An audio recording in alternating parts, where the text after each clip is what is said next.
Hey Addicts, welcome back. We're here for another addiction prescription. It's been a while since we've had one of these, but I'm eager to talk about this one that we have for you today. This is a show that has ended a while ago. It only had 2 seasons, but this is Vice Principals. This was an HBO show that is now streaming on HBO Max.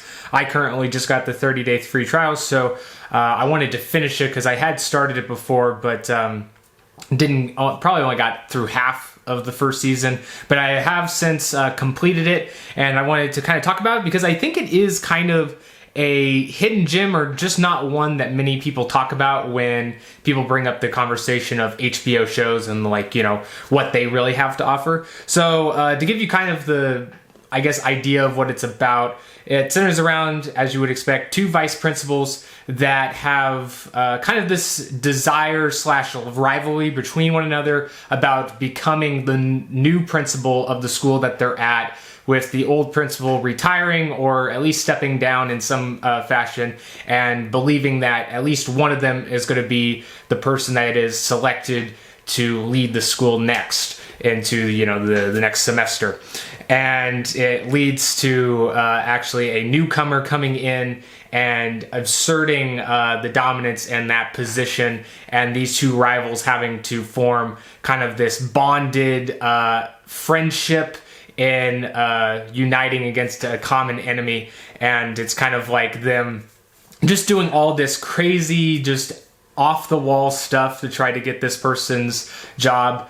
And kind of like, well, may the best man win at it as well after they get done with the team up. But I really do like it because it kind of has that buddy feel. There is definitely a sense of real friendship and bond that is kind of slowly built and then finally showcased within the 2nd season a bit more between the 2 main characters, which is Vice Principal Gamby and Vice Principal... oh gosh, I'm trying to remember the other one now. Russell. Gamby and Russell. So these are played by 2 pretty well-known actors, I would say, in their respective fields, with Russell being played by one of my favorite TV actors, most notably, I guess, with that being Walton Goggins. I loved him in Justified. I mean, he's done other stuff like Sons of Anarchy. He was the villain in the most recent Tomb Raider adaptation, which I know people maybe shit on, but hey, I thought he did good in that role at least. I also loved him in Hateful Eight. So he's got a very wide range, and he kind of plays more so the villain. And I think they definitely do play on some of that charisma and persona that he has in his typical roles here, but also giving him this really refreshing thing that I don't think I've personally seen from him, with it kind of giving the same treatment as maybe somebody like one of his old co-stars like Timothy Olyphant in Netflix's Santa Clarita Diet, with just showing like a different range that actor can really do. So I really liked him in this role, and I think it fit well. On the flip side of that, you have Gamby played by Danny McBride, and I think Danny McBride actually did co-write or co-create this show. I think at least he wrote a handful of the episodes, if not was one of the main players of creating the show. And you can definitely see that a lot of his, what you would expect, or just his staple comedy, is definitely heavily influenced in the show. It is funny. I do find a lot of the interactions between the certain characters very funny. The thing is, though, is the jokes themselves. I'm not somebody that really loves raunchy or like really dirty comedy. I like it in little bites, I guess. But when it's kind of like the main center of comedy or style of comedy, it can just be a little too much and just not funny to me. And I think at times, at least to me personally, the jokes are just like, that wasn't funny at all. But I think what really makes the comedy land is the moments that aren't necessarily focused on the raunchy stuff. And I think the characters, or I guess I should say the actors portraying the characters, just have such a charisma and they bounce off each other really well that it's not so much the certain jokes that come out. It's mostly just seeing the interaction that they have and how they bounce off of each other. I probably just said that twice there, but I think that's important to come across. But I will say, if you are a fan of Danny McBride's and you've liked a lot of the other stuff he's done, I think the comedy in here you'll pretty much love, because it's kind of the same that I've seen him. Again, I don't think all of the raunchy stuff doesn't hit. It's just at times I feel like it's a little overboard. But I think there's definitely a good amount of moments of that kind of stuff that still does come across the way it should. Now, I will say, just because this is a very humor-heavy show, I have a hard time really saying that it's a comedy show because they really do a good job of incorporating some other variety of elements and themes. There's definitely more of a back and forth between some comic relief in a drama type,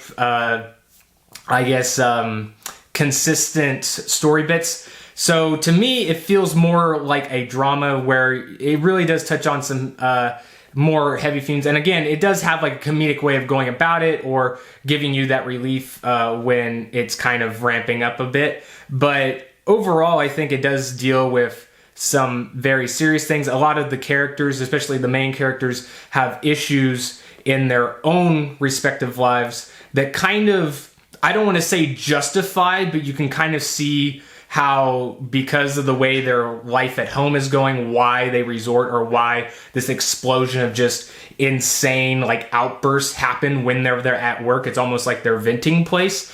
And I think it's just a really well crafted in that approach, because really in the first season, you kind of see Gamby and Russell as not necessarily people that you want to root for. In a sense, you kind of do, but because you see how beaten down and trodden they are in their home life. But on the work side of things, they are really surrounded by just normal people, or not that bad of people. I mean, there's definitely some people in there that are probably justifiable assholes.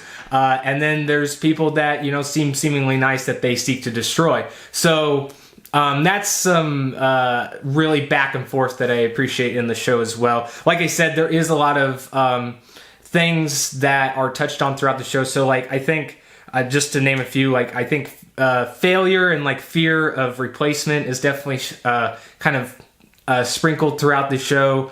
There's a couple of things that center there's kind of like a storyline of breakups and divorce and like losing some loved ones and how that affects in the family. I mean, there's even kind of like I think in the second season you see this a little bit more, but like losing control of a situation, or just feeling isolated or banished from a particular group. It kind of has some elements that you would consider in like a high school setting, but they transcend it to the faculty and their respective lives as well. So I think that's a really cool way that they kind of go back and forth, or just kind of like marrying that, that connection between these people that work at a school, but they're adults, and then, them associated to the school. So obviously it has still everyday normal things that you would see at a school, or problems that you'd see them tackle because they're at a high school, which there is just so many things that I just wasn't expecting about the show. The first season is pretty much what you would expect up until like the second to the last, or the last episode, and then it kind of goes into a completely different direction. I won't spoil it, but there's definitely something that kicks off for the second season that becomes an underlying focus, and then kind of brings up more into the finale of the series in general. But those elements, I would say, are probably the most standout. And I don't know if it's because of it being just it like fits in, but you don't see it coming. I don't want to say it's like one of those where it feels like it was shoehorned in there, but I don't know. It was a nice unexpected thing, but I think they set up what they did well. The only thing I can really say without getting too much away is just pay attention to everybody that is incorporated into the show, and then when certain things pop off, start thinking a bit. But overall, really did like the show, and I think probably the biggest standouts are just not focusing all the time on comedy, having those other moments in there and letting them really shine. I think there's a lot of actors that they get, especially with Walton Goggins. I mean, he's done a lot of work outside of comedy things. So I think letting those characters or letting those actors, experiment into things that they're passionate about or things that they're also good at, but, letting you see a little bit of what they're known for, and even letting that kind of preconception be part of the thing that messes you up or kind of is the red herring. Really do like that. Again, don't want to go into too much detail. I may have already said too much, so I will just shut up here. But if you guys are interested, go check it out. Like I said, it's on HBO Max, so if you're already paying for that, you can easily watch the whole series. It's only 2 seasons. I think each season has like 12 episodes in it, maybe 10 or 11, somewhere around there. And I think they're about 35 to 45 minutes. Maybe the first season or 2 has like 1 or 2 episodes that are an hour. But yeah, I think it's a show that you guys should check out. I mean, you can get a 30-day free trial from, I think HBO just offers it off the gate. So if you want to go do that, you could easily binge watch this show along with any other shows that you've been wanting to check out on HBO. But anyway, guys, that will conclude this video. I hope you guys let me know what you thought of the show if you've already seen it, or if you do get a chance to check it out, let me know what you thought. I'd be interested to see if I have people saying if they weren't expecting to like it and they liked it, or if they agreed with some of the direction it went in the end. Curious to know, but you can let me know in the comments. As always, have a great day, and I'll talk to you later. Peace, addicts.